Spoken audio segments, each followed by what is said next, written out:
hopefully working. It is. Thank you. Okay, well, let me screen share just to show you all your agenda for today, and we're gonna build in a little bit of flexibility because of attendees. Oh, well, hello. I think most folks are already muted, so good work, team. Hopefully, Stacy Bartholomew can join and do a presentation on creating housing coalition. They just broke ground on the first tiny home village, I think for all of Lynn County. It's going to be in Albany. And we have a community progress update and discussion, starting with the situation table implementation. Joel and Eric are here today. And then Rebecca and I are going to give an update about the community engagement we've done for House Bill 5019. And then we'll close with the strategic planning. Okay. Agreements for the culture that you all set about the Hope Board. I haven't seen anybody in the chat saying they would like to make a comment. Julie, I'd like to point out, I think it's interesting every time you share that dry erase board. I think back to how long ago that was and how much the board's changed since then, and realize that probably the majority of the people on the board weren't there in that meeting. I don't know if it's a majority anymore, but it might be Feels like like it. half and half. It might be about half and half. I'm getting an email from someone from the public saying they're unable to join, so I'm just going to send them the meeting link again. But I triple checked this time to make sure that our links were okay. I've had that happen in many meetings. I've never figured out why it is. Something always is trouble. And Lori Chaplin is having a problem too. Okay. Okay, folks, thank you for your patience. I'll go ahead and start sharing the situation table. Is it coming on up? Okay, and we will wait for Roll and Creating Housing Coalition.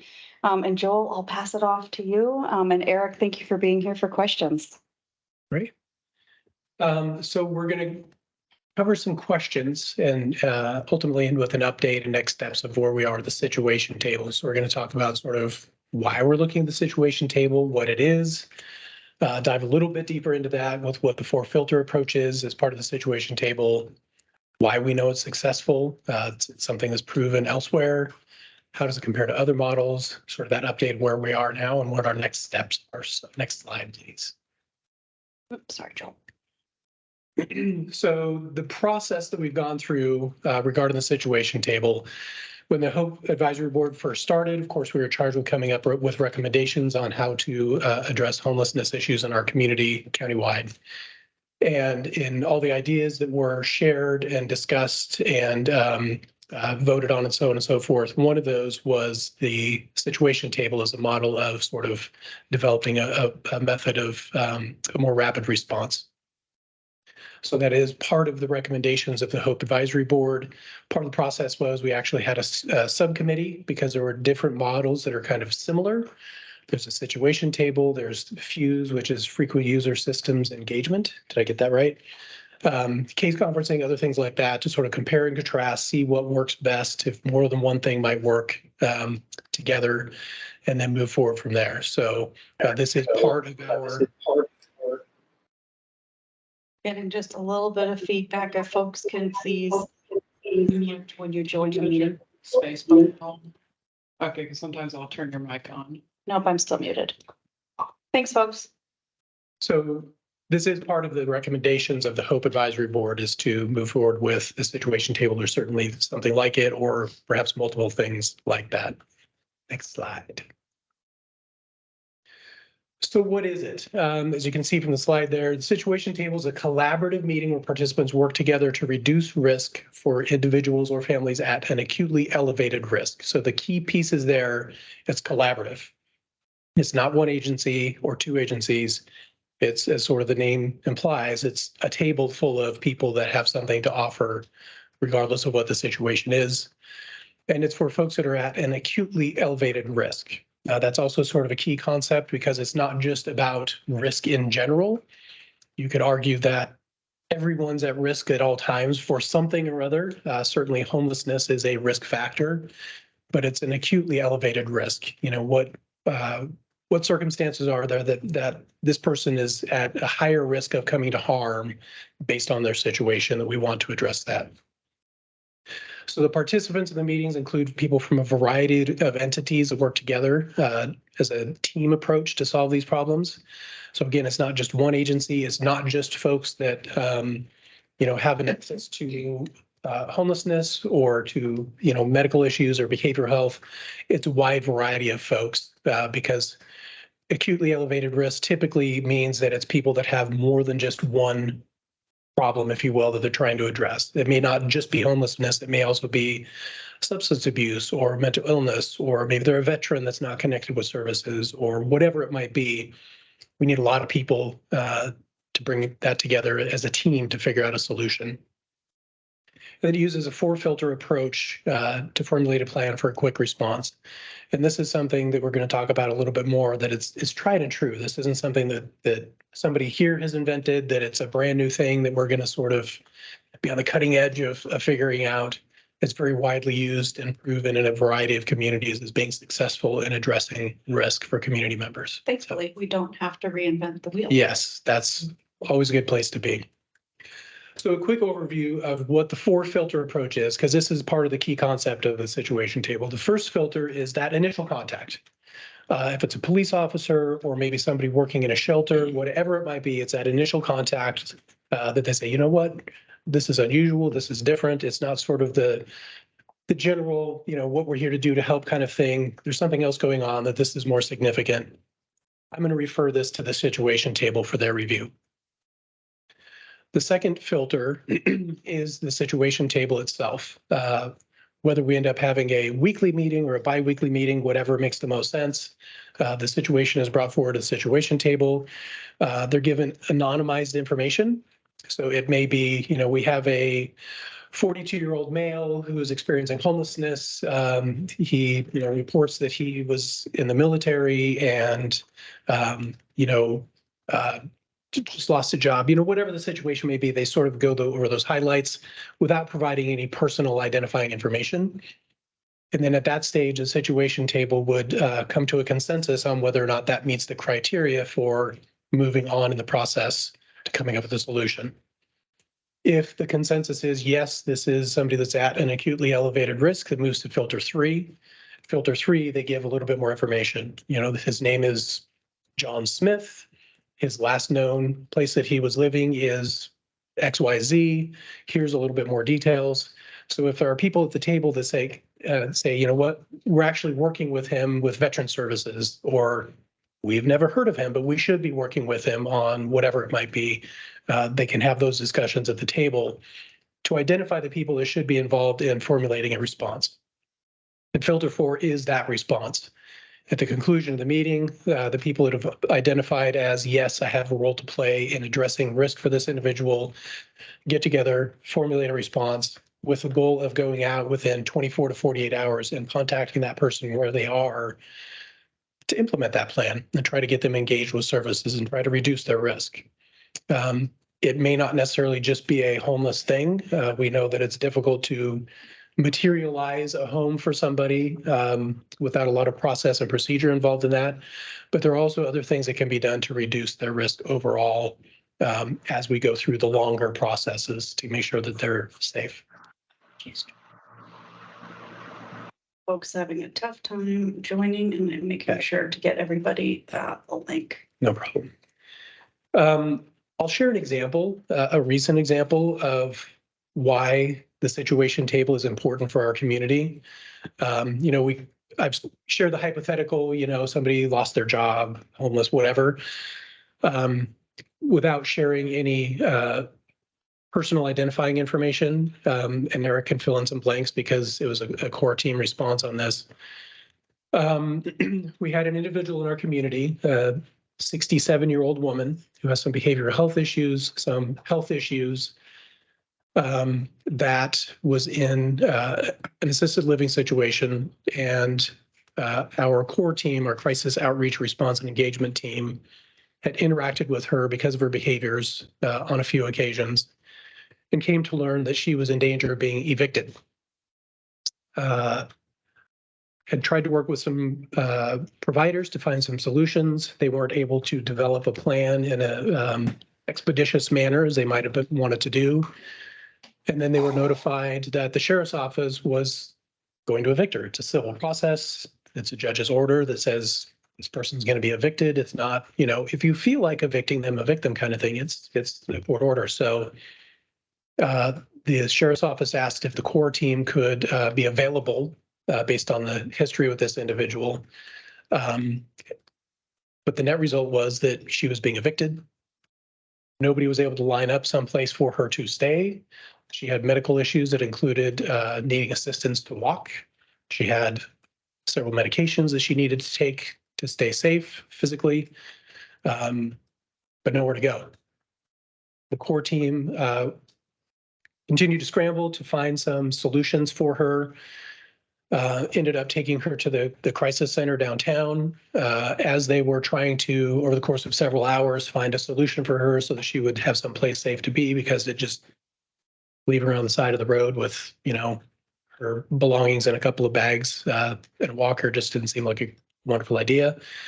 She started to make some statements that resulted in taking her to the hospital related to mental health, which was not the most desired outcome, but at that time, that was the safest outcome.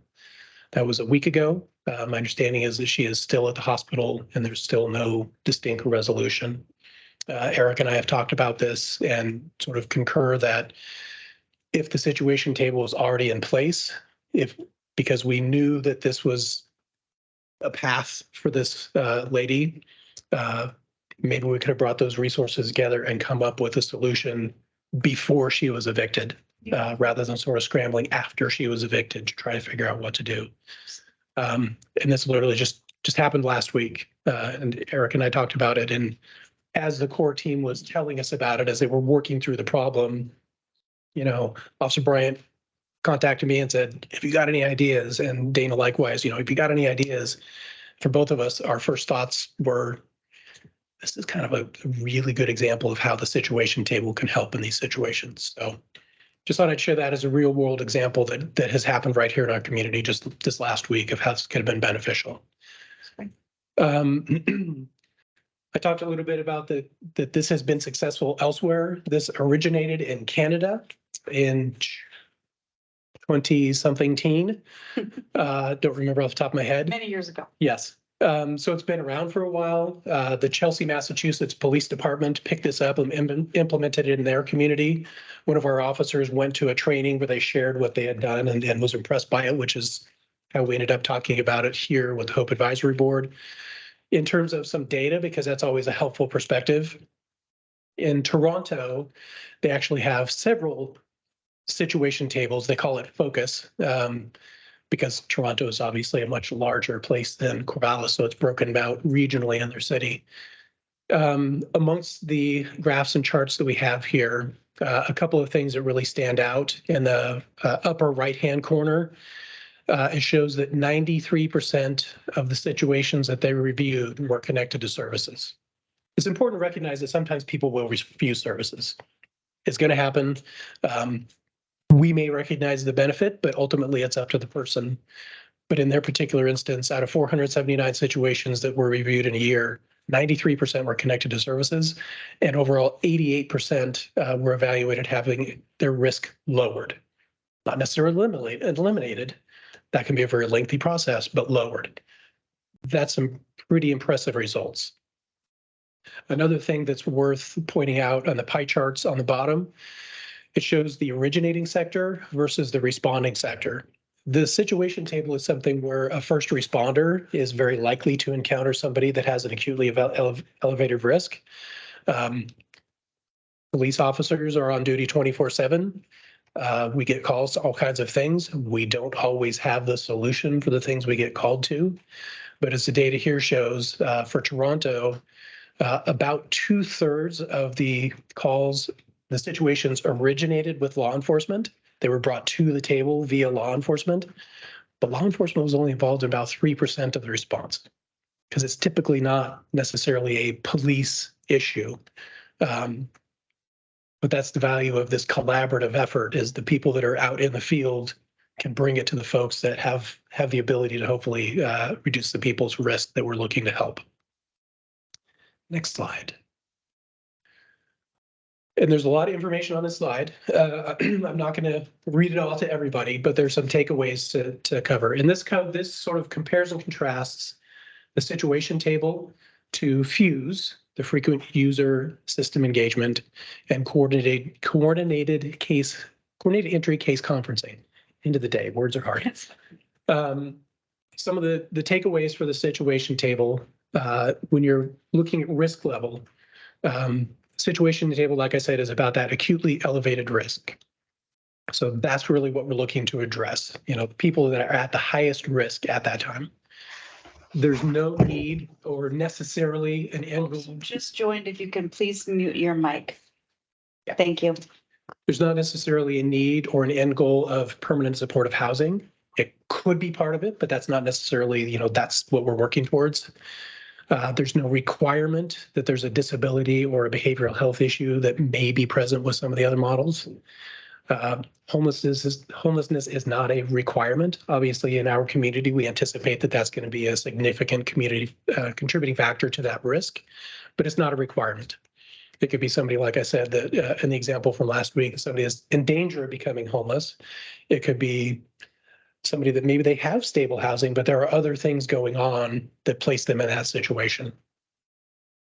One of the nice things about the situation table is that there is no requirement for data sharing. We don't have to come up with a new computer system. We don't have to come up with legal documents that say every entity has to share data, because everybody's still sort of doing their job. They're just sort of meeting in the middle to address that risk. And that's a proven method that's worked in other communities in the US and Canada.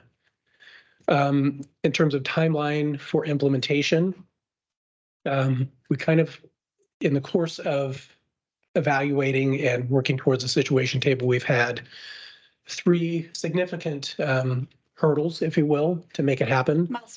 Milestones, that sounds much better. Provider support. Obviously, if not everybody's on board with making this happen, it's not going to work, right? Because it's a collaborative effort. If you only have one person at the table, it's not really going to work. We've had several meetings over the last few years with a variety of providers, reached out to some individually if they couldn't make the meeting, to make sure that we are explaining the situation table, answering what questions we can, and making sure we have that support, and we do. Fairly universally, we have support for the situation table. The second milestone is identifying who's going to facilitate it. Where is the situation table going to live? It doesn't require a brand new building and a staff of 20 people or something like that. Like I said, by and large, it's existing staff. They just need to dedicate a little bit of time to it, but somebody sort of needs to run it. Where are we gonna house that? As we've discussed this and in conversations that I've had with Eric, we recognized that the core team as crisis outreach responders and Dana as a mental health professional are likely to respond to many situations that come out of the situation table. So we talked our way through that and identified that the core team would be a very logical place to house the situation table. So our qualified mental health professional from Benton County Behavioral Health and our officer that's attached to the core team are going to be the ones that facilitate the meeting. They may also be responding if it's appropriate, but they're at least going to facilitate the meeting, keep track of, information, things like that.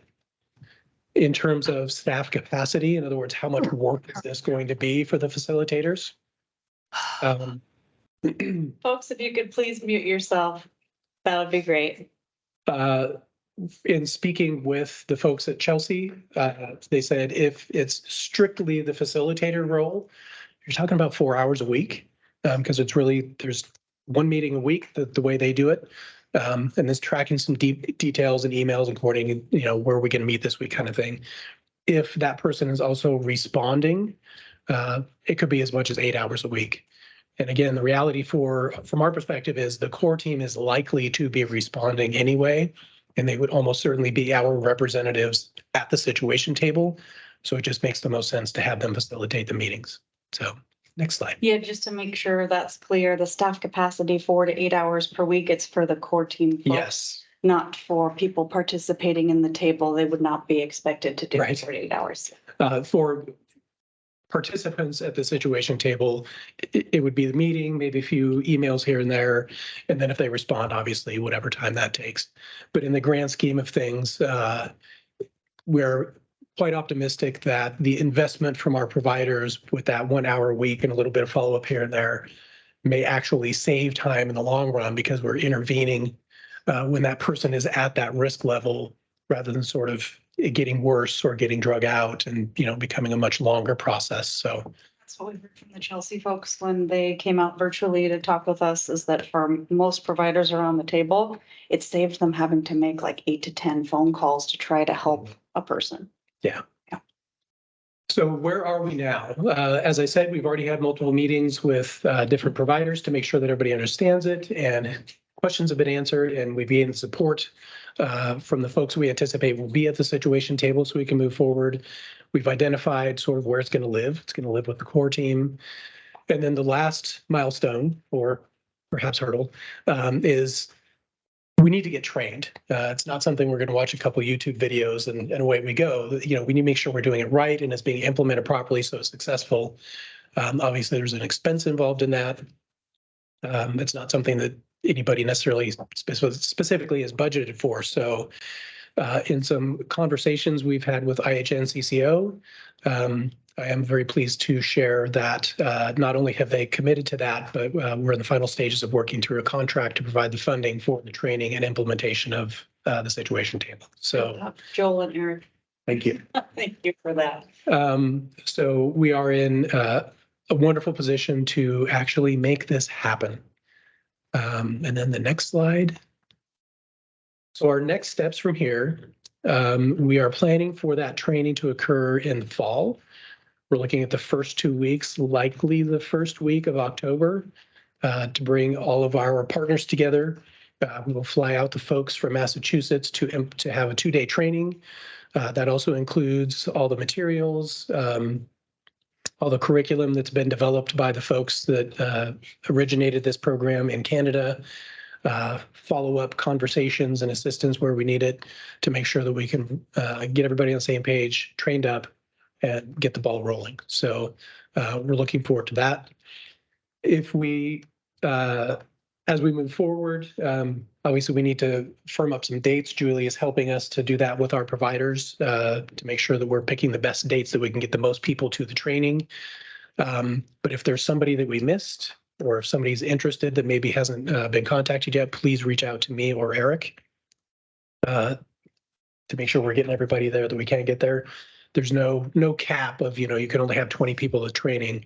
I don't think we're going to have 200 people at training, but we can certainly, as many people as we can have trained up at the beginning that are able to provide a service that will be relevant for the situation table. We're happy to get them there. So, Yay. and 2 with years, like 2 years Yeah. exactly from the recommendation. that, Sam, can you get it so that up on top we can see their faces? Thank you. Yeah.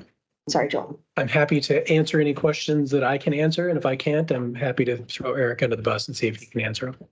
I see a question from Sarah Hertzstein. Hi, everyone. Thank you so much for that presentation. It's really nice to hear an update on where we're at with the situation table. And I'm glad to hear that the CCO is willing to sponsor training.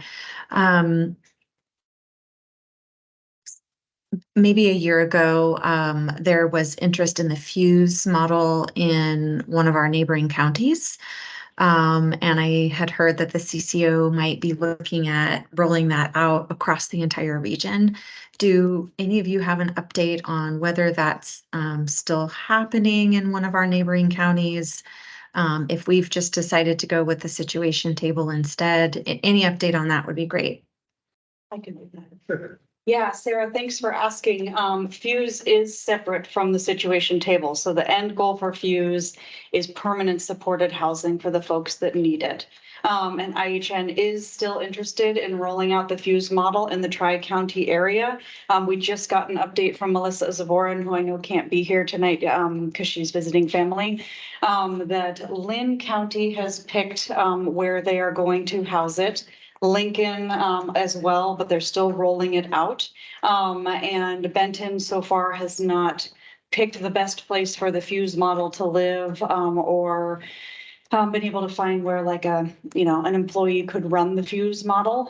So still ongoing conversations on that, but I don't want to misshare where Fuse is rolling out in Lynn and Lincoln. Do you remember the details? Yeah. You do? In Albany, they're working through the fire department, and Lincoln County is the sheriff's department. Yeah. Still under development. And the discussions that I've been involved in regarding the two is that there is support for both Fuse and situation table coexisting. Yeah. They have similar roles, but they're different enough that they will complement each other. It is very, I'm going to say likely, not just possible, but likely that if a situation is brought to the situation table at some point, that it may be prudent after that sort of initial interaction to move it over to Fuse.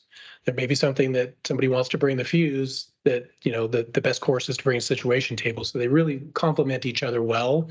So rather than either or, it really is going to be a both. Did that answer your question enough, Sarah? Because I can follow up and connect you with IHN to get more info about the Fuse work happening in our neighboring counties.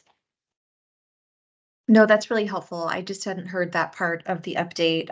Just a quick follow-up. Has the CCO talked about funding any part of staff to help facilitate either of those models, situation table or Fuse in Benton County? They are ready and willing to fund one position in each county to implement Fuse. They're working on that in Lynn and Lincoln. They are sort of waiting for a community partner and provider to step forward to pitch who could lead the Fuse model and where they could fund that position. So we can talk more about that. That's exciting. And then just one quick follow-up about the training. If providers miss that, I'm assuming that they can still be looped in at a later date to the situation table.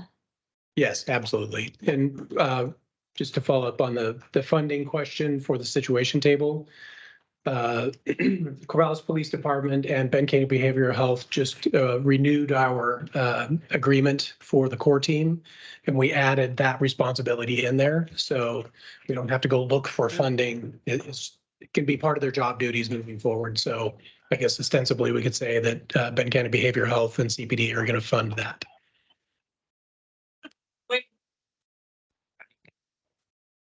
Overzealous on this one. One thing also, Sarah, the dates that we're looking at that sort of like just kind of rose to the surface today are October 5th and 6th. It's a Thursday and a Friday. So wanting to share those with your team, and I'll be reaching out to our homeless service providers, social service providers to see if those work. And if not, then we might push it to the second week of October, but we just sort of settled on those in the last 24 hours. Peggy, you have a question? I do, and I apologize for joining late because you may have already covered this. I was just unclear what the details of acutely elevated risk mean. At risk of becoming homeless, at risk of something else, at risk of police engagement. I was just trying to understand that piece. Yeah, so acutely elevated risk is not tied to any one specific factor. In fact, my understanding is really tied to a multitude of factors. Obviously, in our community, homelessness or risk thereof may be one of those factors, but typically it wouldn't just be one thing. If a person is at risk because they are having a mental health crisis, we don't need to bring that to a table that has, 15 or 20 different service providers. We just need to get them connected with those right services. But we also don't want to limit it to, there has to be a homelessness nexus, because it could be something else. Like I said, I think homelessness is likely going to be a fairly frequent factor.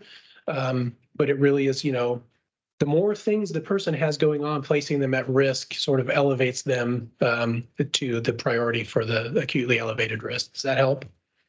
It totally helps. Thank you very much. So my sense of it is then just kind of that it is an acutely elevated risk that raises them to the level of the awareness of law enforcement or something. Yeah, and not just law enforcement. It could be, Okay. a volunteer at a shelter, for example, that says, hey, I've seen this individual every night for the last month, but over the last week, things are really changing. I know there are these other things happening, so I'm going to bring this to the attention of the situation table. So it come from a variety of sectors.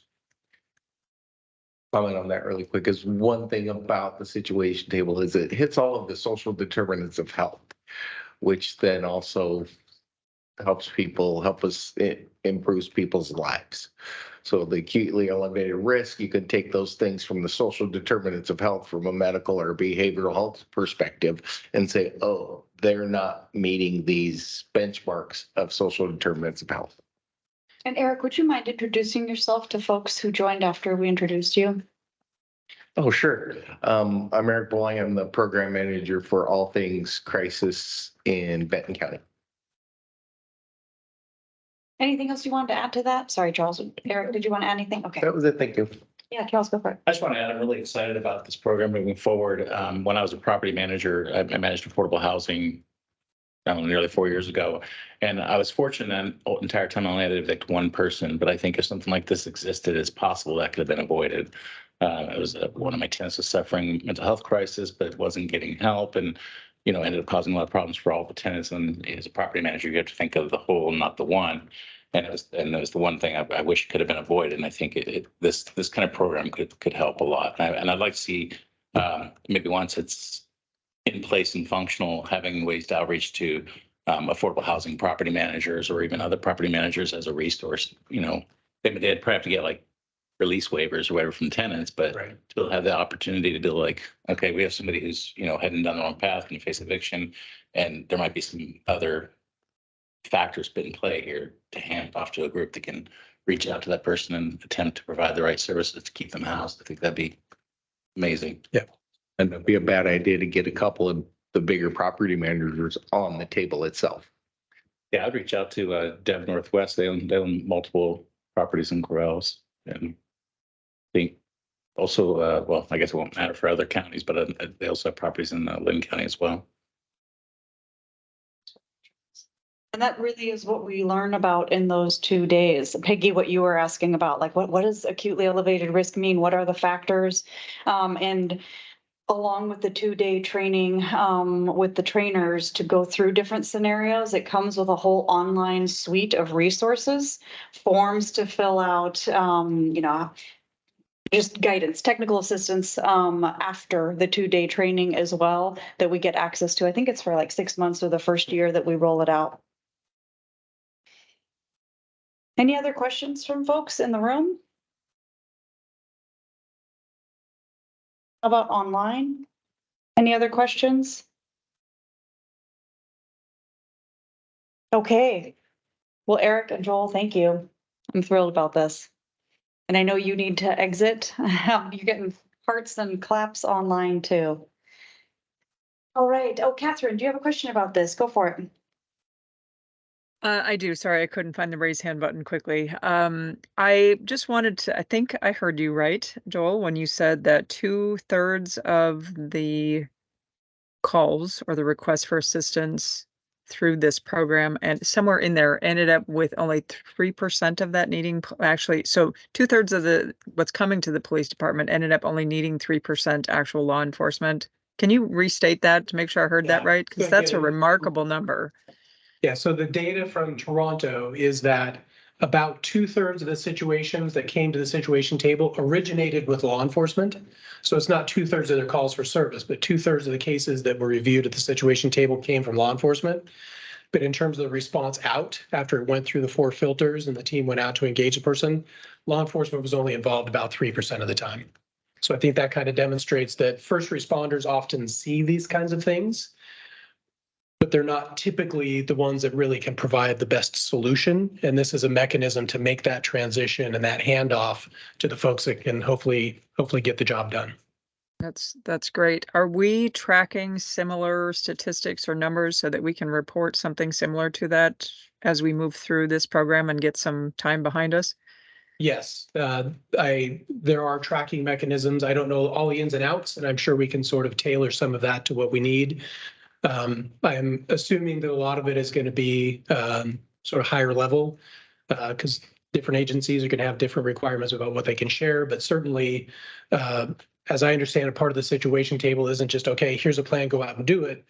There's sort of an expectation that the next week or the following weeks that team comes back and provides some sort of an update, a report of, they refused services, so we're going to go out again, or hey, we got them engaged with this, but not that, or whatever it might be. So the core team as facilitators are going to be tracking that kind of information so we can make sure that we are doing the best work we can and are making any adjustments we might need to as we go.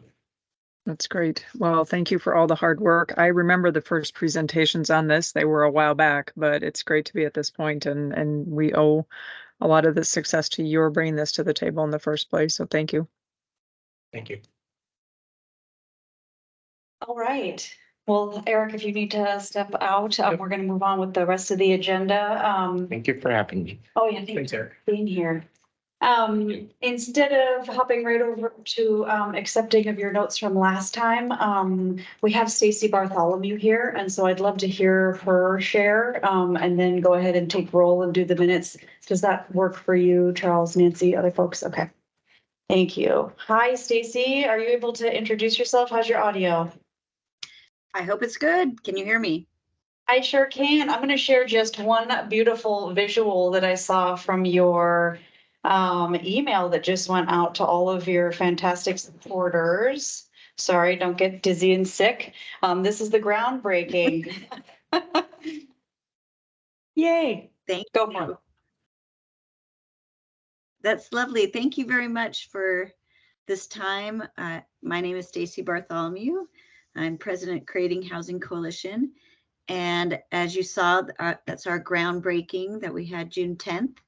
I'm very excited about that. I did send a picture of the site plan to your email. I can pull that up if you'd like me to. I would love to. Sure. You go ahead and introduce yourself and I'll get it ready.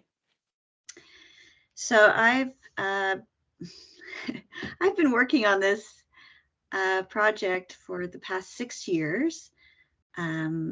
It began, if you were at our groundbreaking ceremony, you heard me tell this story about us starting out with just a conversation and then one person saying, if you'll do it, I'll do it. And that just what just got the ball rolling along. It's amazing how many resources are available in the community. And this is an all volunteer organization. And we have a few employees that we've hired as the time has gone on. Let me start from the beginning. So creating housing, when we get that lovely plot plan up. I can pull it up for you there, right now if you'd like. That'd be great. I know it's not the best, but how is that looking for people? Does that look okay to you, Stacy? Yes. Looks good to me. Okay, I can't point to you, but if you look to the left side of your screen, you'll see a building that kind of looks like a U shape. There's somebody there, little arrow.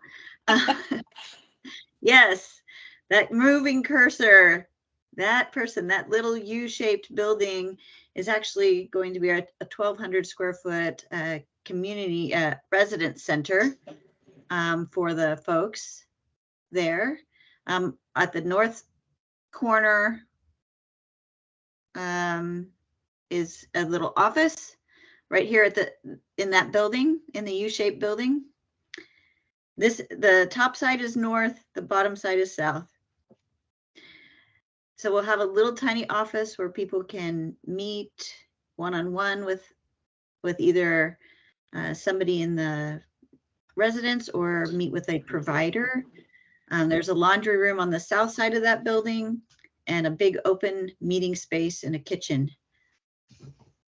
So this building is for the use of the residents, and we are hoping that it will be a meeting place for different group activities that the community will be providing to the residents, should the residents need that. It is also a meeting place for the folks to gather on a monthly basis to talk about what the needs are in the village and how things are running, because this is a cooperative village, and that is the key element in this village, is that everybody contributes to how this village works.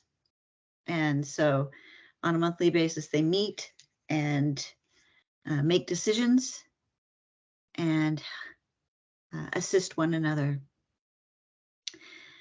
So you can see here there are 27 tiny homes. You'll see this square sort of this, if you're looking at the right side of your picture, you'll see a big open space that doesn't have any buildings in it. That is going to be our garden area.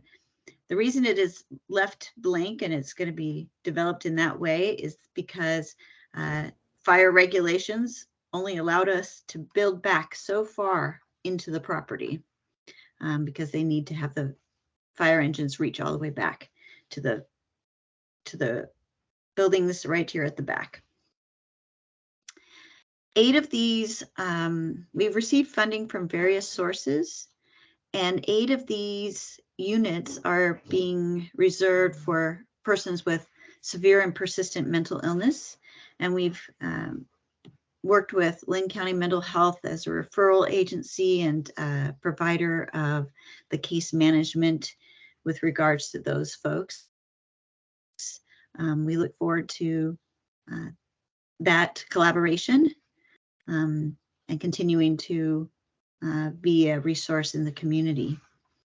The 2 houses that are closest to the residence center here on the left-hand side are going to be fully ADA accessible houses. So wheelchair access.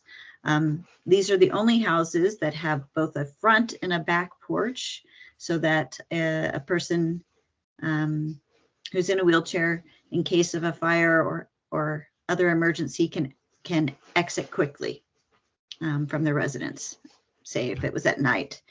All the other all the other homes have one single entrance,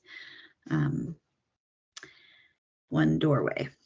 Each of these homes has a bedroom, a bathroom, a kitchen area, and living area, and all within either 312 to 400 or 500 square feet with the ADA units, or 500 square feet. Up here in our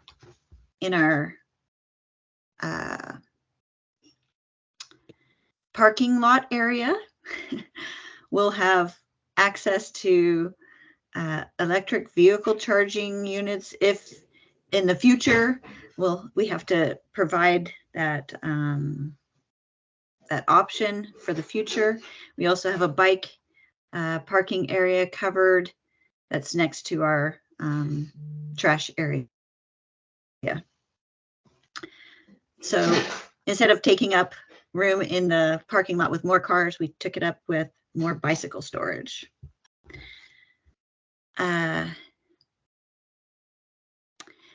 One thing that is a key element of this village, and something that I have, when I was listening to the previous speaker, I was excited to hear that that a coordination of services or system response is happening for folks around a crisis response.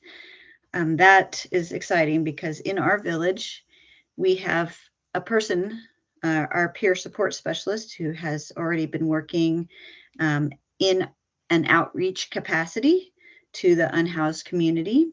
We'll be living on site and providing that facilitation of access to resources.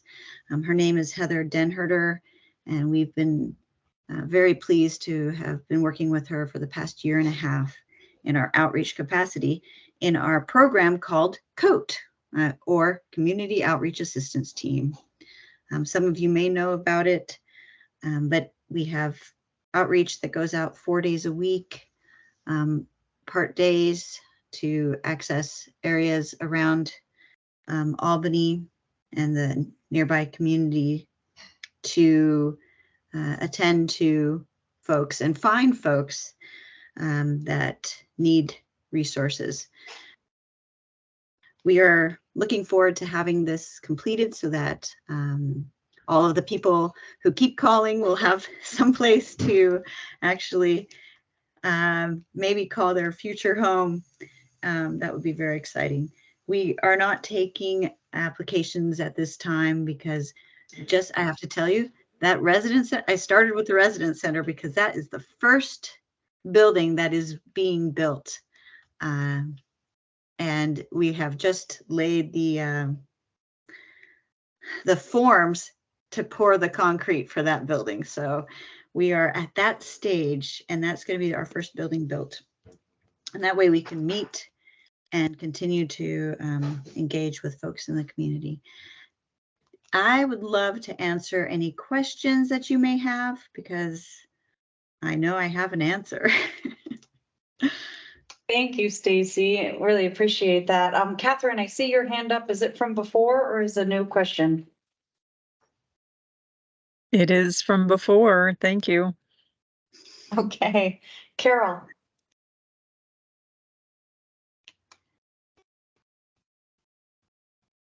Carol, I can't hear you yet if you're trying to ask a question. Carol. I think I can hear you now. Try again. Nope. She's still muted. Well, I can't unmute you, my friend. Are there other questions from the Hope Board? How about in the room? I have one. Yeah. I'm curious with the tiny homes, are these going to be prefabricated or are they built on site or kind of a combo of both? There we go. Good question. They are actually all site built. They are on concrete slabs, and all of them are 1 story, but some of them have, 8 of them have lofts. That's exciting. Carol, I think I saw you get your audio back. Great. Can you hear me? We sure can. Go for it. Excellent. Excellent. I'm just fascinated with this. I'm interested in, and maybe this showed up and I just don't know about it, and I apologize for that. Where the funding's coming from, and then where it's actually located in Albany. And then I've been struck with how Albany's moved ahead a little quicker with some of the shelters than we have in Corvallis. And I'm wondering if you if you have a secret here. I don't know the secret, except for I think that sometimes Albany respects people who just go ahead and do things. and if it makes sense, if it makes sense along the line, it happens to get supported. At first, we did not have a lot of support. We had actually quite a bit of opposition when we first started because people were unsure of what this actually would be. They didn't understand that it would be permanent homes. They didn't understand that the structure, how it would have a person that lived on site, how it would be a cooperative, how the residents would have training in restorative justice and, be able to navigate their own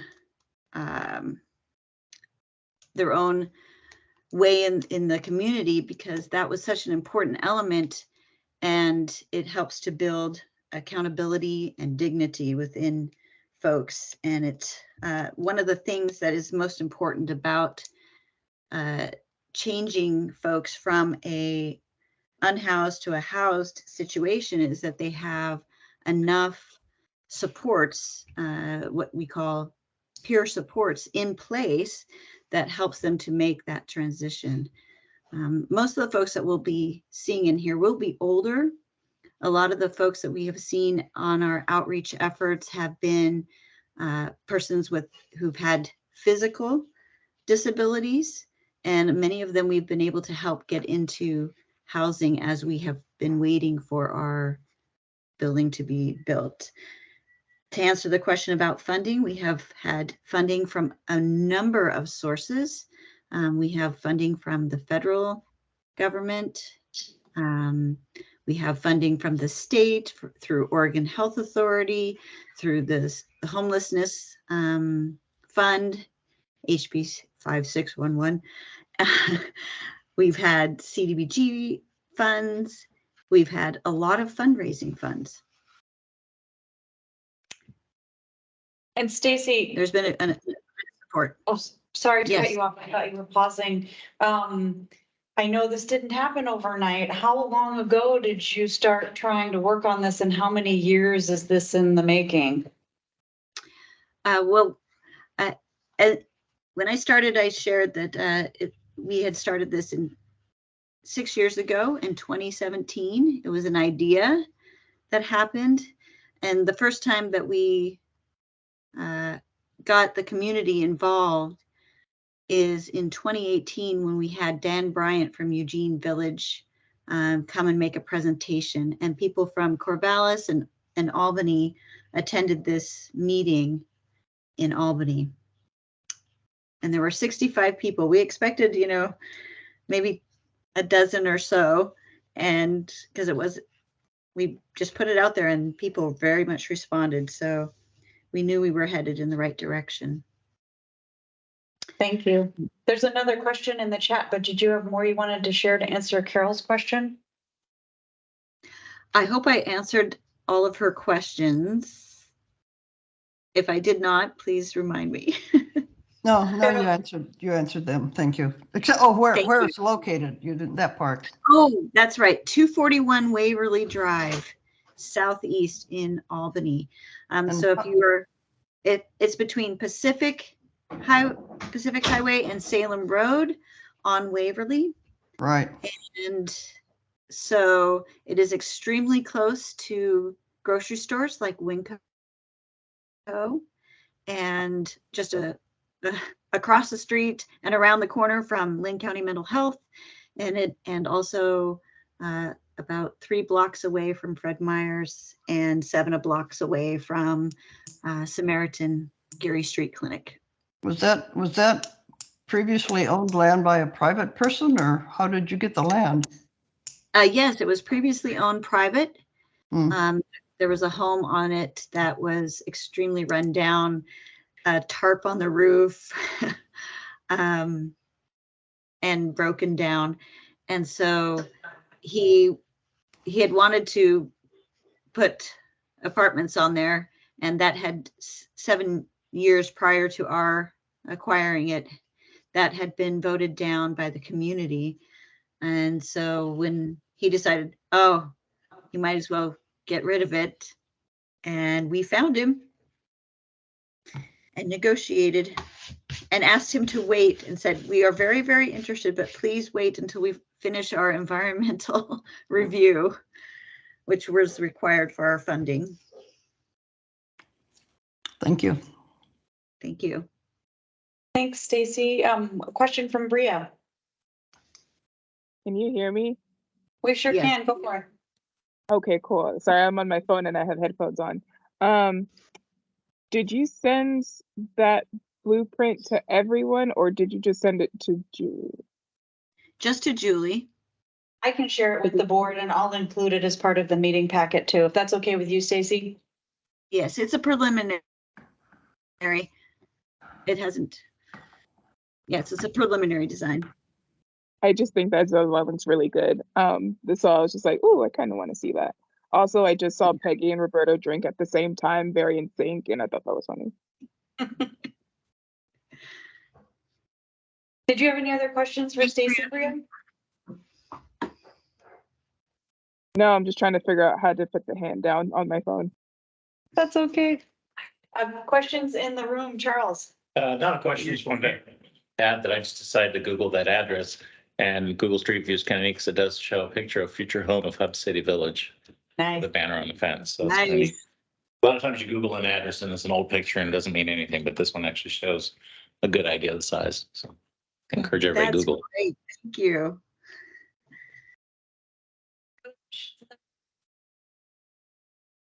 Any from board members online?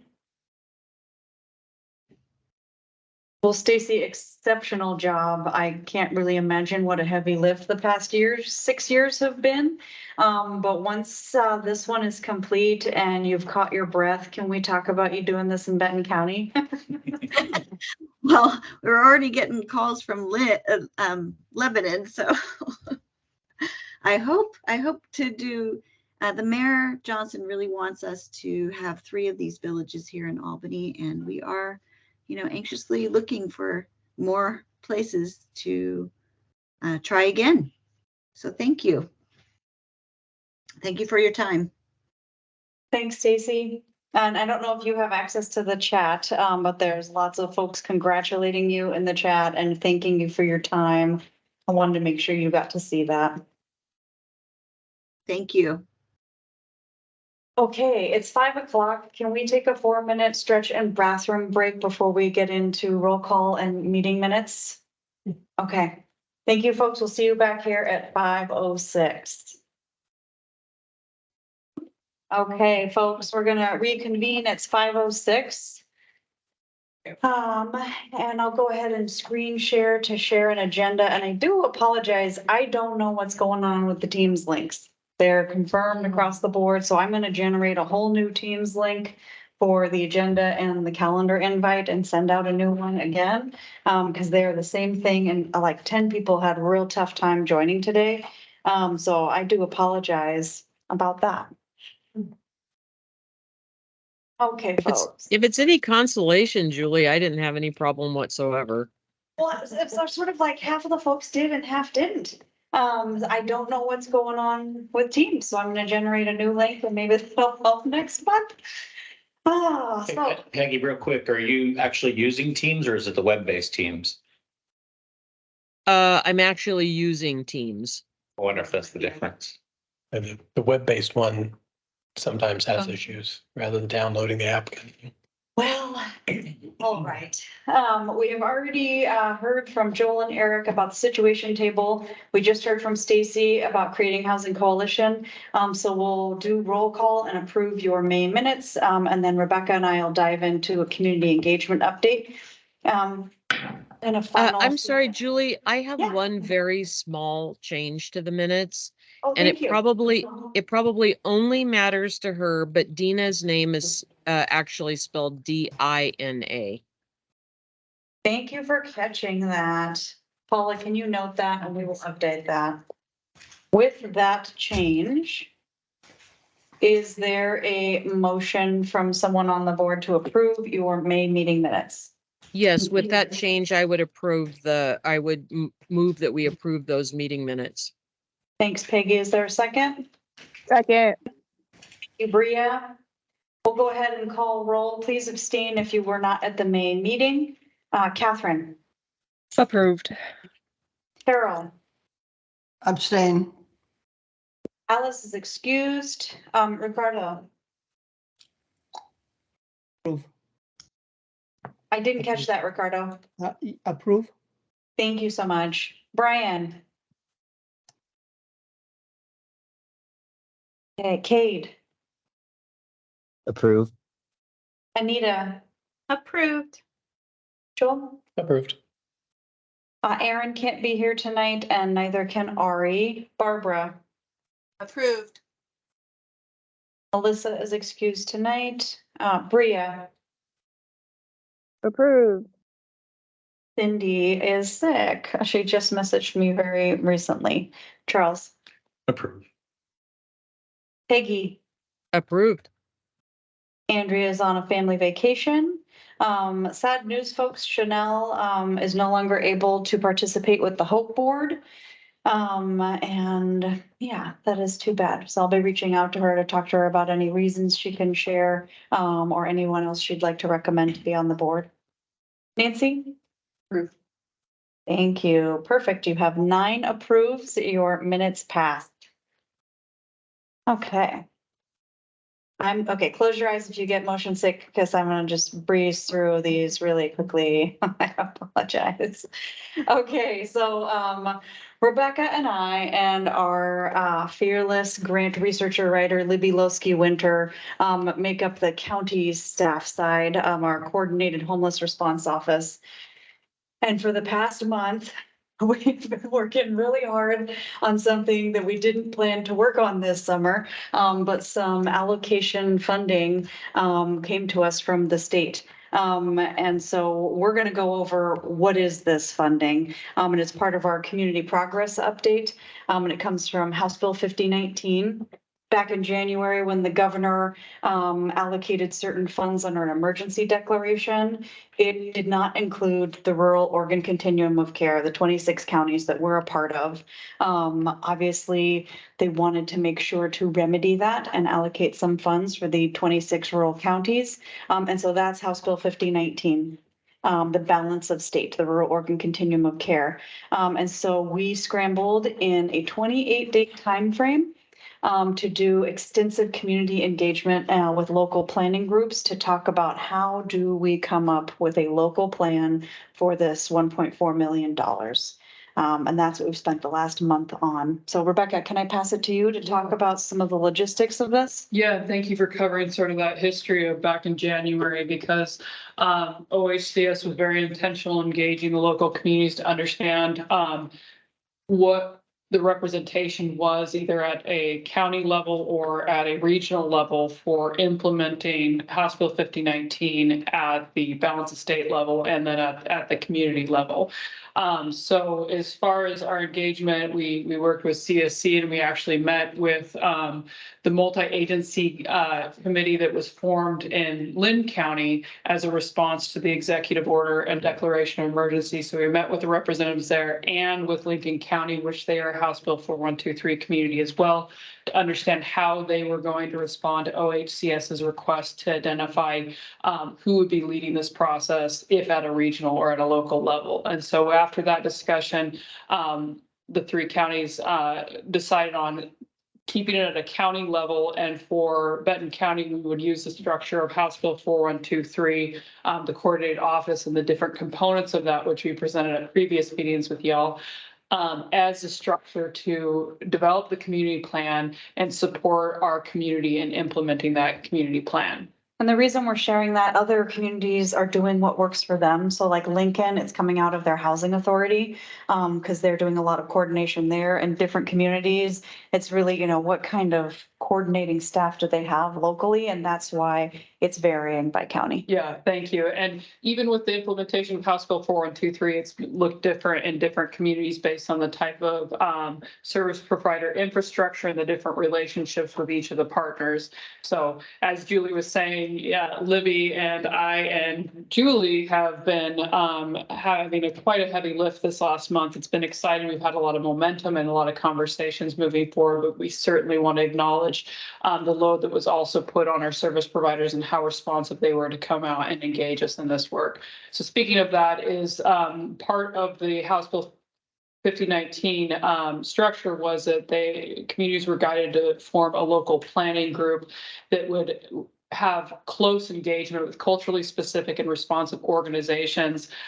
One, to really identify who are our most vulnerable neighbors who are either at risk of experiencing homelessness or are experiencing homelessness. And then also having strong coordination with the cities and counties in our communities when, you know, if it's a regional or local response, and then also our coordinated care organizations, mental health providers, and the critical partners who are out there doing this hard work every day. And so that was one key thing, is a rapid, creation of a list of people to engage in a very short period of time to help guide this first iteration of the community plan.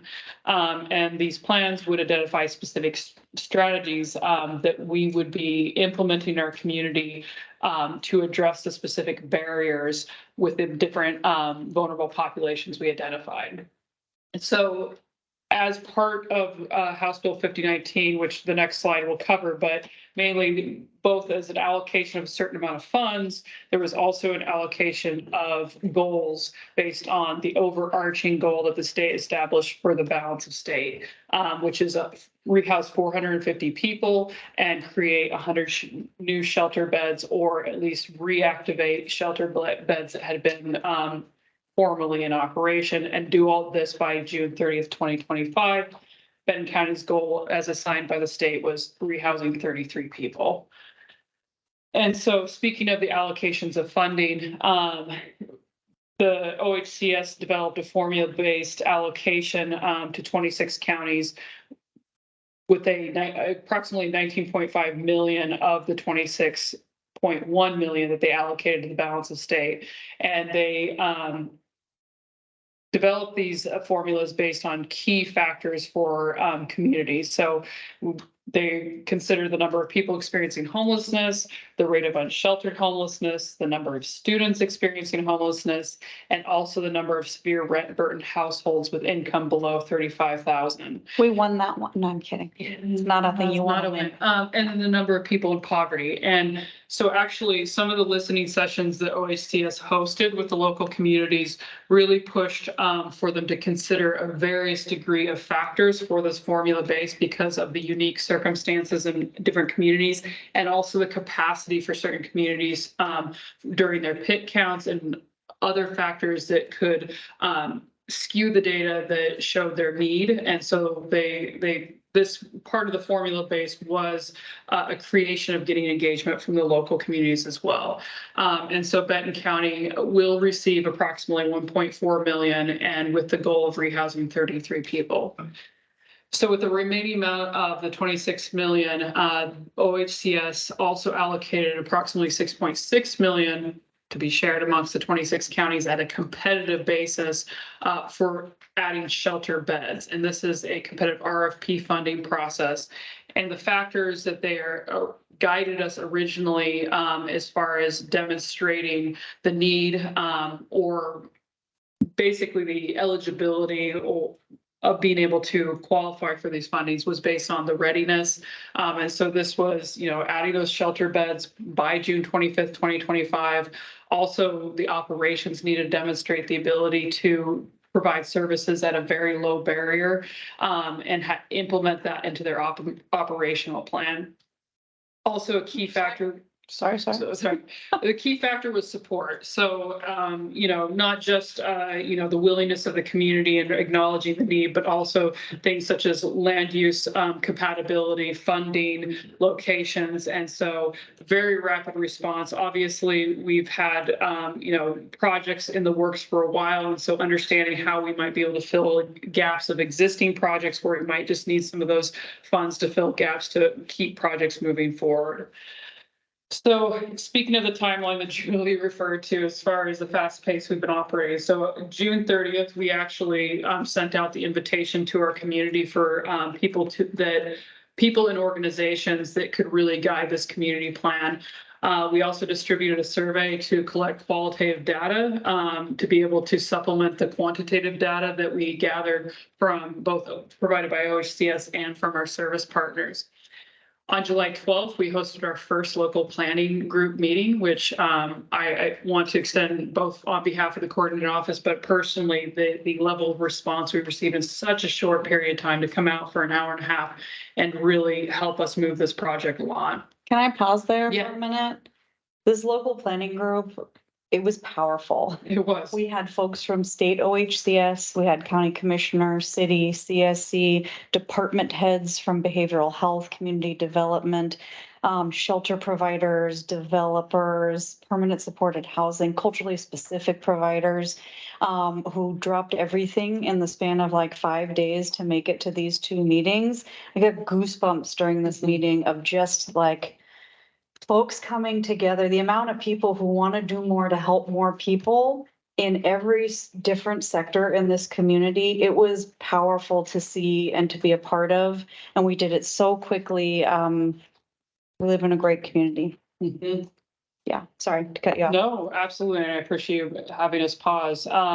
Because it wasn't, just attending the meetings, it was the contributions, the engagement during those meetings, and also completing the survey ahead of time to give us some starting launch pad for the conversations. No, we had such a short period of time. And we'll get into the nitty gritty too of everything that got generated. Yeah, and it wasn't, it was challenging conversations. And yet it was so quickly, we worked together in a very collaborative way. So then between July 12th and July 18th, we started to identify action items and actually start preparing a draft community plan based on the engagement and feedback we got during the survey and the July 12th meeting. And we came back to the group on July 19th to show them what we had. Did we hear you right? This is what we're thinking about moving forward. This is how we could potentially allocate the funds for the priorities that we identified as a community.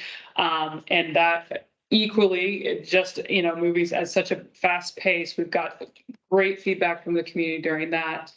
And on July 21st, we submitted the plan on time to OHCS and are looking forward to engaging parts of the same local planning group for some more detailed refinement of the plan to be able to get to a point where we can execute contracts with OHCS. We received it June 23rd.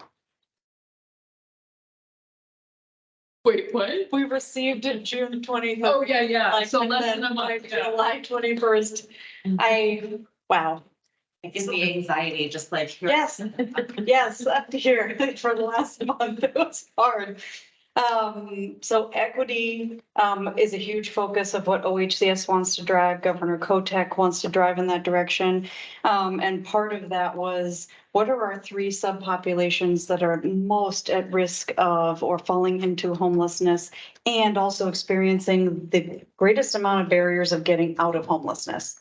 And so we looked at what the data said first and shared that with the local planning group. And that was sort of the launching point for the qualitative discussion with them all, because data doesn't capture everything. And so Libby, I think you are here with us tonight. If you could introduce yourself, we are going to use this time as a data update for the group. Because of the incredible work that Libby did to pull this all together, we have some new data for everyone that we didn't have a month ago. Hi, Julie. Yes, thank you. Am I coming through okay? You sure are. Thanks, friend. Wonderful. Thanks. Hi, I am Libby Lowski-Winter. I use she, her pronouns. I am the grant writer and researcher for the coordinated office. So, like Julie said, diving into the data, we first wanted to give a little context from the sources we pulled from and where we know they both have strengths and limitations. We use the point in time count, which is a 1-day count, typically in January. It is volunteer run. We had great partnership with CSC, who gave us their 2023 PIT counts. We'll note that these are not yet the HUD approved numbers, but are confident in their accuracy in so much as they are a PIT count. We got information from the Homeless Management Information System, or HMIS, and Coordinated Entry. Coordinated Entry are the folks who go through like a 2-hour assessment to sit down and talk. So that is limited to the folks who have time to complete that assessment and the staffing that we have available to do the assessment. We have the numbers from the 4 school districts in Benton County on their school-age children. Data that is limited to mostly just counts. We don't have demographic data right now for those folks. And then 2 of our providers, Unity Shelter and Corvallis Daytime Drop-In Center, also gave us numbers for the folks that they serve on an annual basis. And we'll note that that population is both sheltered and unsheltered, whereas the other data focused on unsheltered, as that's what House Bill 5019 focuses on. Next slide. Thanks, Julie. The data overview. So based on the PIT count, we have 168 unsheltered folks in our homeless population. That's almost half of the total population. 100 of those folks have current coordinated entry assessments, and our McKinney-Vento numbers show that 17 of those unsheltered folks, again, there may or may not be overlap with the other populations, are in our school districts. Overall, we're seeing there are about 1,000 homeless people being served by CDDC and Unity Shelters, multiple locations, and Hygiene Center. Libby. Yes. Sorry. One thing with the McKinney-Vento data, just to note, it's 17 unsheltered, but I think Sarah said it was like 300 or 350 families. Yes. Absolutely. A part of that is that's our unsheltered number. McKinney-Vento tracks like doubled up or folks in otherwise like unsustainable housing situations. And if you pull that number, it is about 350. There was also an interesting data point where McKinney-Vento only counts how they go into the system. So if they start the year couch surfing and then wind up unsheltered by the end of the year, they are still only counted as like couch surfing and not officially counted as unsheltered. So we have quite a few more there. Yeah. All those numbers are likely undercounts. All the unsheltered numbers, the provider ones, the 1,000 average homeless folks a year is pretty, we think pretty accurate because that's who's coming in and seeking services. So from those numbers, we took a look at race and ethnicity to identify the populations that are overrepresented.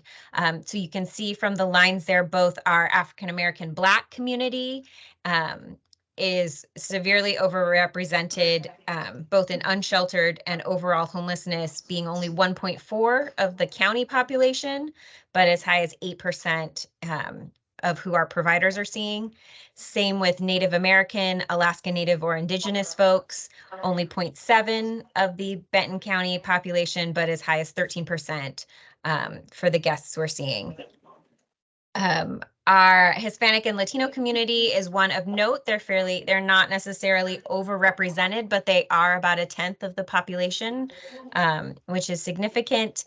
And also our folks who identify as more than one race also tend to be overrepresented in our homeless populations.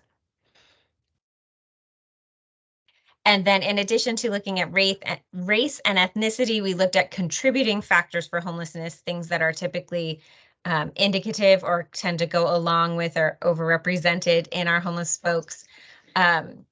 You can see the ones we really dove in on are kind of serious people who are officially diagnosed with a serious mental illness or have other mental health conditions or issues. And that can include substance use disorders and other disabilities. We also looking at aging, and while they're not overrepresented in the population, we do find that that is a common comorbidity. As folks tend to get older, they tend to experience more significant disabilities or more health issues that they need support with. So we were looking into how those things all kind of overlap. And so that's one of our side notes is that the data on disabilities is complicated. It depends on self-reporting in a lot of cases. It depends on what people are comfortable disclosing. And there are all different definitions between physical disabilities, mental disabilities, chronic health conditions, mental health, and so on. So that's a really complex area. But given that, we do know, I'm going to jump down to the third item there, 97.6% of the folks who identified as having a serious mental illness in the PIT count were unsheltered. So almost the entire cohort of folks there who identified with a mental illness were unsheltered. And then we'll also recognize all the different intersections among these identities. Like we mentioned, the folks who are aging and the folks who tend to have disabilities, definitely the racial and ethnic overrepresentation. There's a lot of intersections between all those identities. You want me to take it from here, Libby? Yeah, if you want to jump in, and I'm happy to hop in if needed. Thanks, Julie. Yeah, so Libby did a huge lift in gathering all of that data, putting it together, and then sharing it with the local planning group that had all the folks that I mentioned.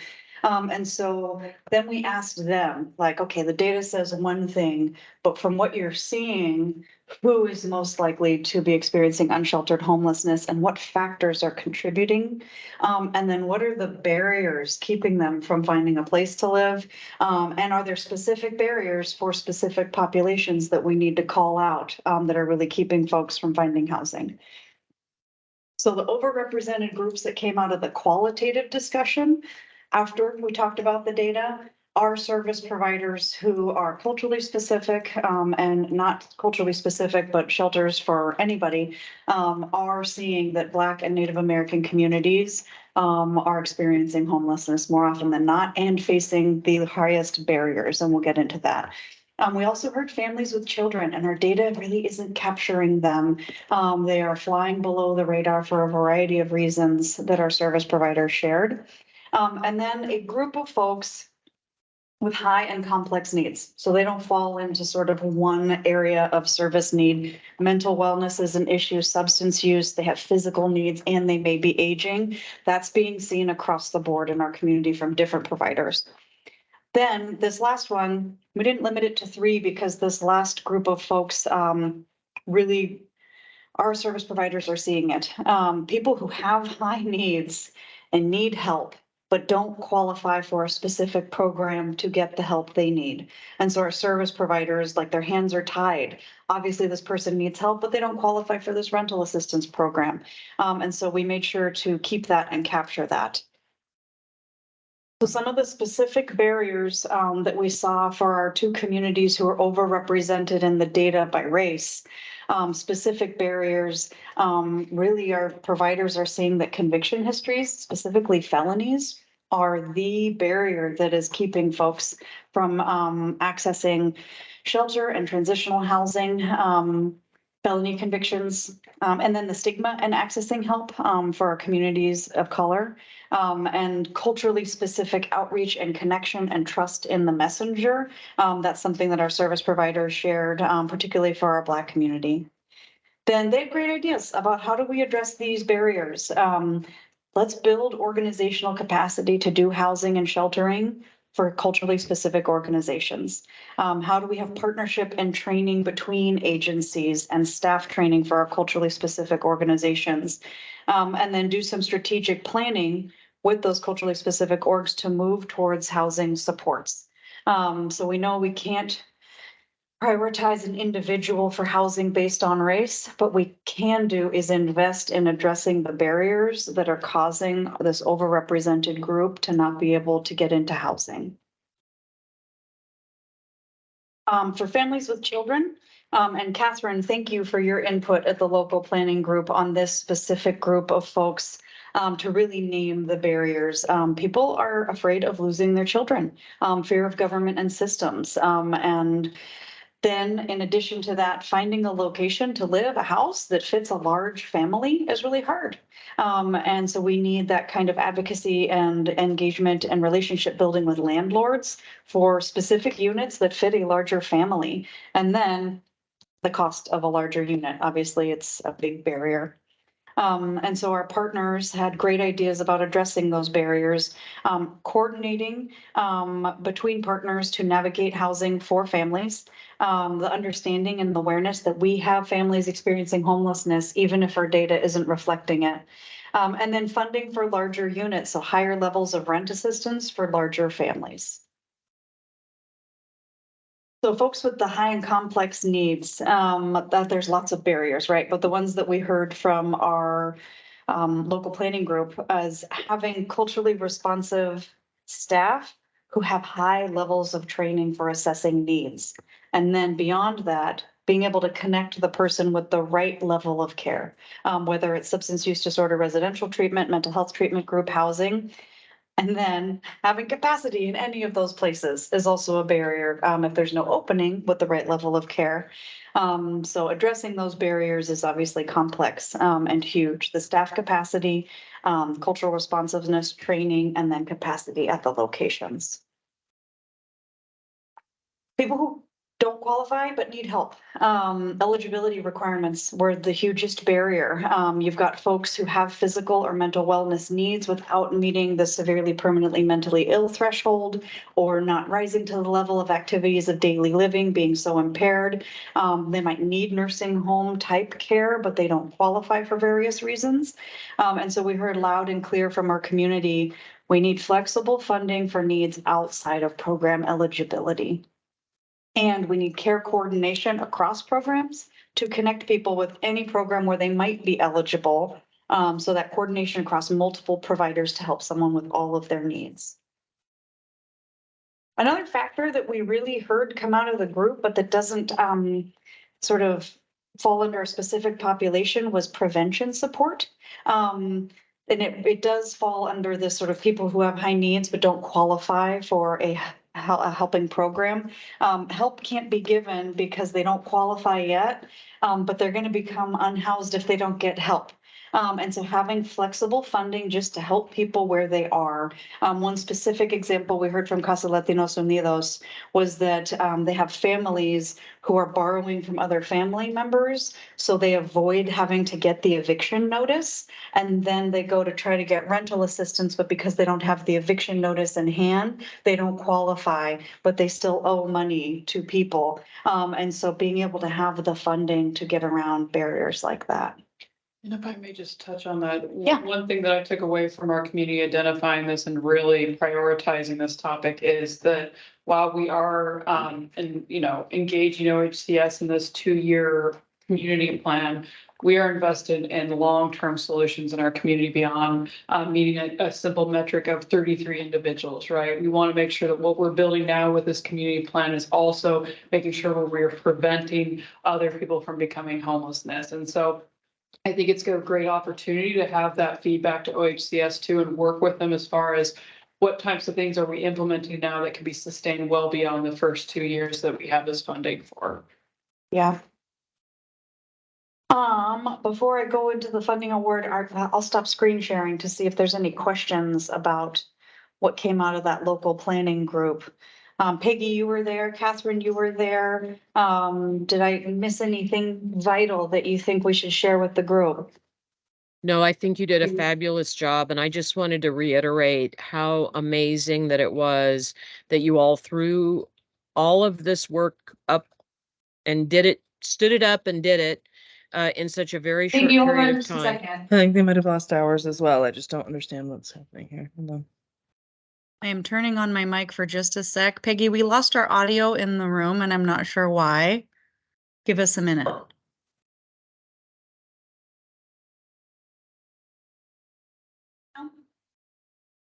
Libby, can you hear us? Mm-mm. Okay. I can hear you guys. Oh, Oh, you're back. Peggy, continuamos. Yeah, I just wanted to say how fabulous it was that you all stood this up, got it done, and collected such fabulous input. And it was just wonderful and amazing and heartening, all of the parties that came together to have these really deep and meaningful conversations. And I think you've done a wonderful job capturing what you heard.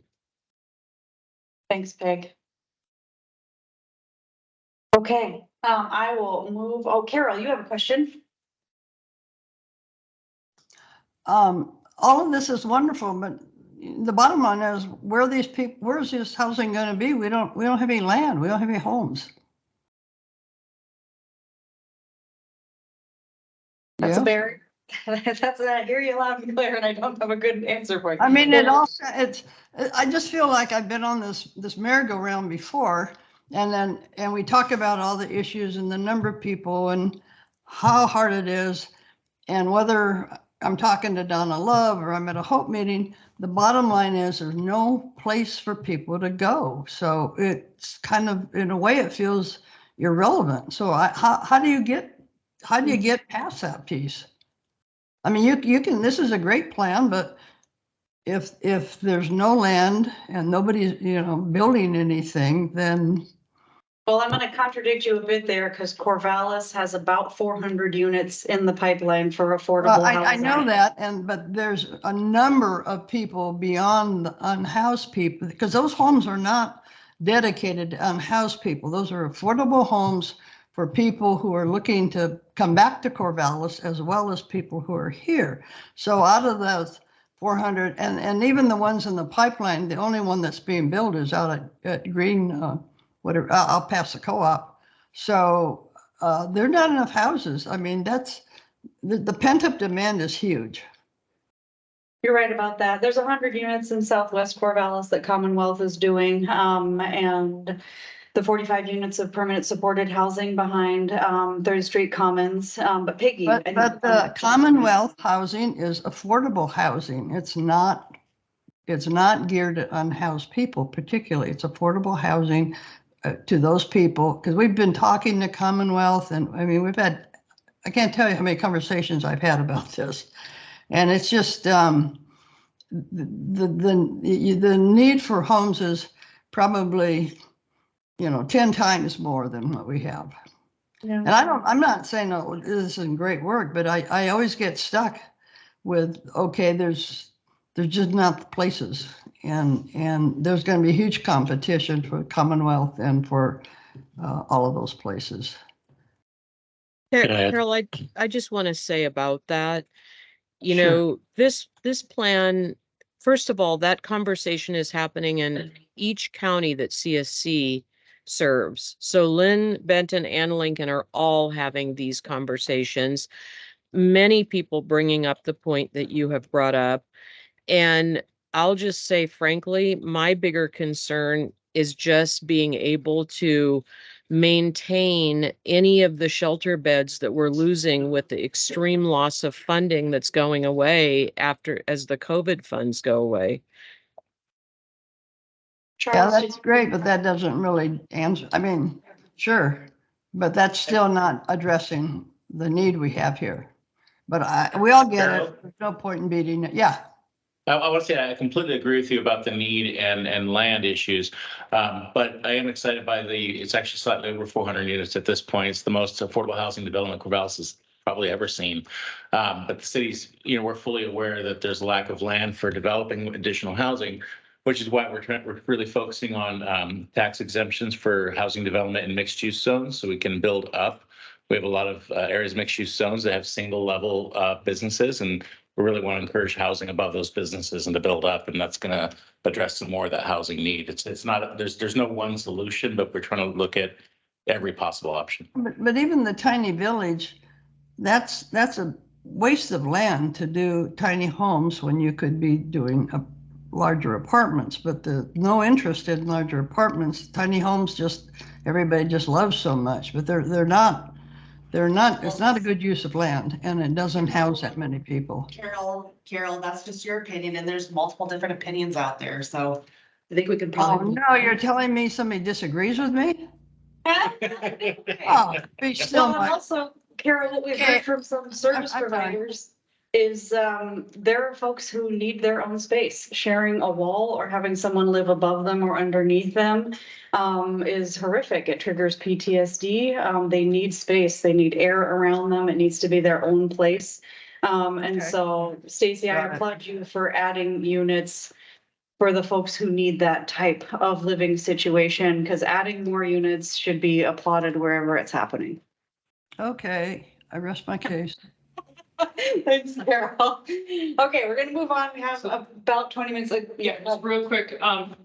Our conversations with OHCS and the partners that came to local planning group meetings understand that this money and this community plan is not operating in isolation from other efforts in our community. And it's not enough. Right, and it's not enough. And so there are various things that we are working with OHCS to fully understand the definitions of some of the programs and educating them that there is a need for stabilization, that there can be a long journey between unsheltered to being housed, and what kinds of interventions can we start to get into our community that it may not look like a large 450 house subdivision, but that we can prepare for when those other projects are moving forward in a parallel way. And so that's the next planning processes to reach out to our direct service partners and understand what those different programs, those capacity building we can do at our service provider level to be prepared to be able to connect people when the opportunities do arise. Yeah. And that came out of the conversation with Casa Latinos Unidos too. They talked about, how do we set up an MOU with Commonwealth to have referrals directly to them and then promise that we will support those families in that housing in a sustainable way. So our total 1.4 million is to house 33 people. Is that a large amount for 33 people or is that a reasonable amount? We're going to explain that right now, Carol. Okay. Yeah, we're going to show you the math. Libby, do you want to do the show the math part? I love math. It's a sickness. I would be glad to. So our total award for Benton County, you can see, is 1.48 million and some change, which we have until June 2025 to use. Our goals, as stated, were to rapidly rehouse 33 people who are unsheltered. There is a thanks, Peggy. Peggy says she also suffers from math illness or enthusiasm, depending on your perspective. And not statewide, I apologize. The Rural Oregon Continuum of Care, the Balance of State COC, has a goal to add 100 emergency shelter beds. So all 26 counties are working toward that goal. You know what, Libby, I'm going to do this slide first to show the math before we share the allocation. Go for it. Okay, so based on the input that we got from our service providers, we asked them for a whole load of budget information, which they generously shared with us in the very short time frame as described.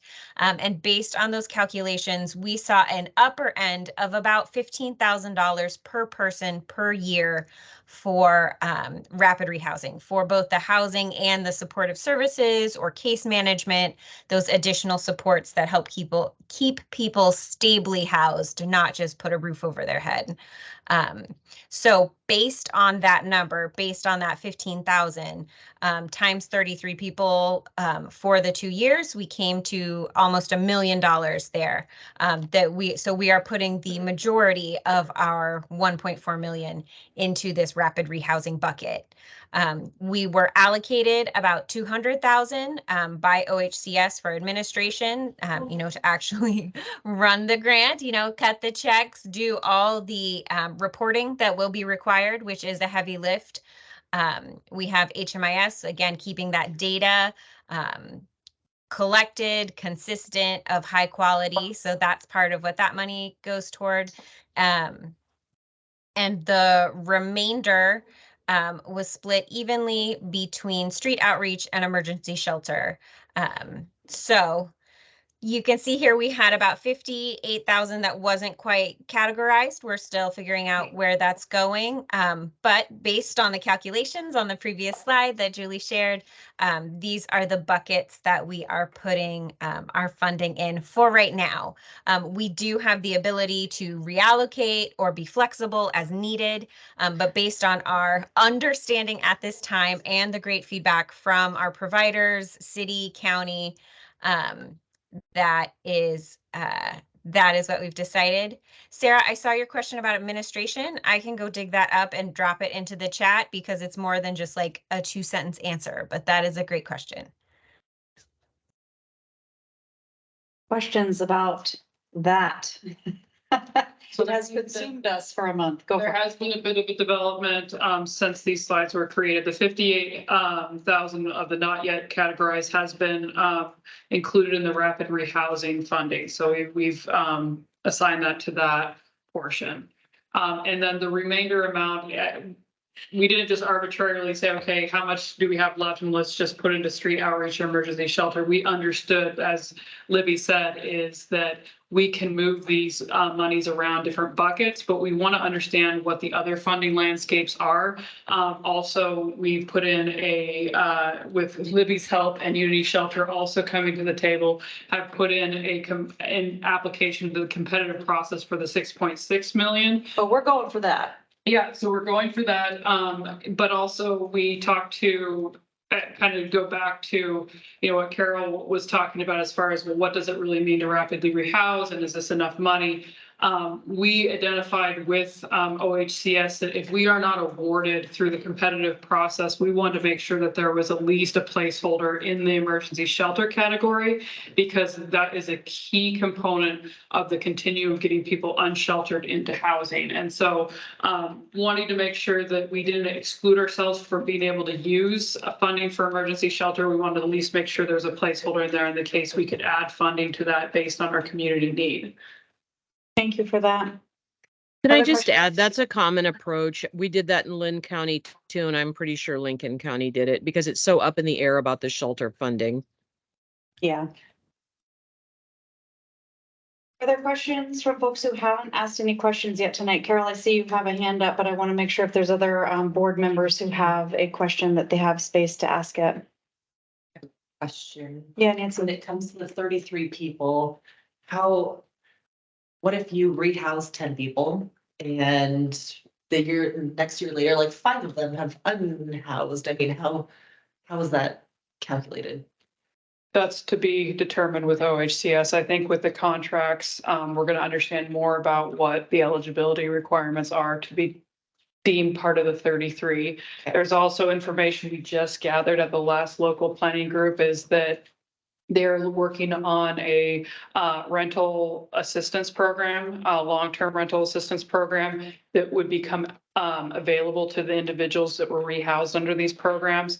And so we want to understand exactly what the criteria is for those people to be able to access that long-term rental assistance. So we've already reached out and said, hey, before we start engaging our service providers to prioritize the different activities to achieve the community plan, we want to understand what the North Star is to get access to that additional funding. So to be determined, but we are asking the questions and continuously asking the questions. OHCS is still writing the forms, I mean, that's brand new for them too, but if the 33 folks who get rapidly rehoused with this funding in Benton County qualify for long-term rental assistance from the state, we're going to be very intentional about the 33, folks who might not qualify for a voucher otherwise, or don't qualify for SSDI, but could qualify for this. So a lot more to come. Okay. Thank you for that question. I think it's important that we keep elevating that question so we know locally. Carol. That answered my question. Oh, great. Any other questions from board members? We have only about 10 minutes left. And the reason we don't have a huge update for you on the House Bill 4123 strategic plan is because this is what we've been working on for the past recent memory. But what we did want to share with you tonight is sort of an update from the folks we have met with. And so the strategic plan for the next 5 years comes from House Bill 4123. And in March and in May, we covered with you all, the work and the history of what got us here, how the whole policy recommendations are included. It's going to be organized by the 10-year plan categories to be inclusive. We reviewed a draft plan. We heard your feedback, and we made some changes to the formatting based on your feedback. And Carol, thank you for your email, because you'll see some changes made based on the email you sent. So today, we don't have new content from our end to share with you. That was sort of what we talked about the whole last 45 minutes. But we did have an opportunity to do some partner engagement and coordination with organizations that we didn't have a chance to talk to before we met with you in May and shared the draft. So Rebecca, I'll have you share the update. I included this for folks who are just joining, who are learning about why the strategic plan is organized the way it is to communicate our work, to guide our staff, and as a community roadmap, and the purpose of the HOPE feedback previously. Why we organized it this way to be inclusive and hold space. Just a sec here. So yeah, if you want to talk about how we reorganized based on the HOPE board's feedback. Yeah, so one of the things that we were attempting through creating a timeline, as you see here, is to incorporate both timelines as far as when we would start initiating some of these projects, but also incorporate metrics into the timeline as well, because some of these activities are very overarching and have a lot of sub-activities associated with them. And so over the next, I guess, I want to say a couple of months, but I know we don't have that. Yeah, we will be looking at inventorying the different activities that we've identified on the left-hand side and seeing if there's, redundancy or if there's ways to break them out into different categories across the timeline, specifically when other agencies might be elevating projects, when we can timeline some of these for collective impact. So that's really the focus between now and the finish line is turning this into the state, is to really make sure that we've given ourselves a nice community roadmap that is achievable and but also that highlights the great work of our community at the same time. And no more new things. No more new things.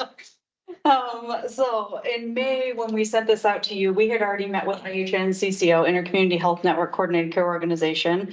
We had met with CSC, and we have some new items to share today, kind of like a community progress update. We met with the COG and Casa Latinos Unidos and the NAACP to say, what are you going to be working on in the next 5 years? And yet to come, meeting with United Way in August and planning to meet with Lynn Benton Housing Authority too. And so I just wanted to highlight, we've got some provider partners out there who are also just making great strides. The COG, the Council of Governments, there are Senior and Disability Services, our Area Agency on Aging, different AAA, and they have the Aging and Disability Resource Connection. They're hiring 2 new positions, already hired, and onboarding and doing training right now, housing coordination and housing navigation. And one of these is more specific to Albany and Lynn County, and one is for the Tri-County area. But we know that folks go back and forth between Albany and Corvallis and Lynn and Benton County. So what is it? The rising tide lifts all ships. So with system change, His favorite. yeah, this new housing coordinator is really going to help streamline the process. The typical process to get access to the ADRC if you're unhoused doesn't work. And so how do we streamline that and go to where people are? And CSC and the COG, Community Services Consortium, our community action agency, they are working together to improve coordination, referrals, and engagement between their agencies, because they do serve similar populations and want to make sure that if someone walks in the door at the COG, they get connected to what they're eligible for with CSC and vice versa. The housing coordinator and housing navigator, care coordination is going to be huge. Internal at the COG, how do we connect someone with everything they qualify for at the COG? External to that organization, how do we connect them with other providers? And then housing in general, this housing navigator is going to be connecting clients to housing, monitoring them, supporting them for 90 days, making referrals, for voucher or rental assistance to mitigate any eviction. This is new work for the COG, and I'm really thrilled that they're doing this. Casa Latinos Unidos, I'm sorry, Ricardo had to leave, but we got to meet with his incredible team, and they have moved into the world of supported housing. They are going on site to help people in housing. They're making direct referrals to affordable housing locations. They've hired a new outreach coordinator. They're going door to door. They're going business to business. They're going out onto farms. They're bringing services to where people are instead of having folks walk into the door of their office. They're doing a lot on communication and outreach. They're making educational videos, doing culturally appropriate skits about Healthy Oregon, getting signed up for OHP, doing, the Great Get Outdoors Day and having Latinx representation. And then they're enrolling clients with OHP. That's just major care coordination they're doing. And they are also doing work in prevention to do financial literacy training and have an emergency assistance fund to help folks stay housed. It was wonderful to meet with their team. So the NAACP of Lynn and Benton counties, you heard about the Keys for the People event this year when at your last meeting, Ty came and talked about it. They are making that a regular thing. They're going to plan to host it annually. And so that is part of their next 5 years. They're going to be creating resources about tenant rights and discrimination, including part of that resource being contact the local NAACP to make connections or advocate on your behalf. This is new waters that they're working in. They have planned to research best practices for improving access to housing and sustainable housing for communities of color. So that's planned this year and next year. And this last one is just in the planning phase. There are talks about reparations all over the nation. And so the NAACP leadership is going to be looking at, do we have our housing committee focus on reparations? So that's under discussion now. More to come on that if they make that decision. That is it. Oh my gosh, we did it in time. 2 minutes left. Questions about that work?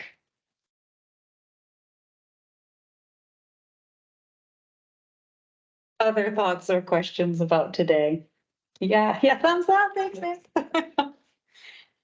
We have a lot going on with Situation Table, new funding coming down. There's actually funding at the federal level, the state level, county and city that we're going to be convening providers tomorrow and next week to talk about how do we best coordinate all these different funding streams to fill the gaps in the best way and leverage it. Good. And all this information will be sent to us? Yes, and the slides will be posted within 7 days to the website, thanks to Sam, who does that every single month and makes sure that the HOPE website is up to date, and Paula, who takes the notes, and Kaylee, who also does the website updating. Does it bother you to be so efficient? We don't, we're gonna set an expectation. People are gonna expect this from us.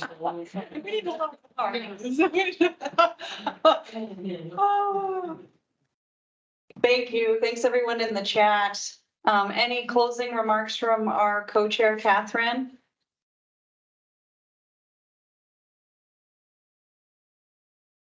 Well, I just kind of posted my little thank you for all the hard work. Such a long ways we have come from the first days of HOPE. And when you first stepped into your role, Julie, and now bringing on an amazing team, I just cannot express my gratitude enough for all the hard work. And in particular, I got to sit with that local planning group and the coordination in that space as well. But the resources, the wealth of knowledge and experience and what was able to be collaborated, and then you're fast tracking it, you and your team fast tracking it. Thank you so very much. It's good work. Thanks, Catherine. I went to the coast with my family to see the tide pools on Thursday and Friday while Rebecca and Libby worked their butts off to get this in last Friday. Well, thanks, everybody. Libby, thank you for being here to present all the data you worked so hard to gather and put together. And we will see you next time. Go ahead and end your meeting. Thank you, everybody.